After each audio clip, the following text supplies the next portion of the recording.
तर ही कमेंट बघा, खूप छान आहे आणि ह्या ताई मला खूप चांगलं ओळखतात, कारण ह्या त्यांच्या इथेच राहणाऱ्या होत्या. तर खरंच यांना जे माहिती आहे ना, खरंच आहे. कारण कुणीच असं मुद्दाम नाही सांगू शकत, बरोबर ना. आणि ताई खरंच थँक्यू, तुम्ही मला कमेंट केली, तुमचं मनापासून आभार. आणि हे लोक सुधारणारे नाहीये.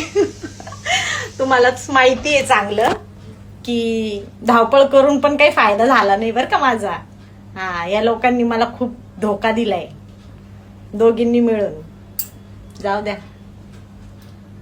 यांच्यावर पण वेळ येईल बरं का. तर तुमचं मनापासून धन्यवाद. बस एवढंच. भारी वाटलं तुम्ही कमेंट केली ना, खूप छान वाटलं. चला, बाय बाय.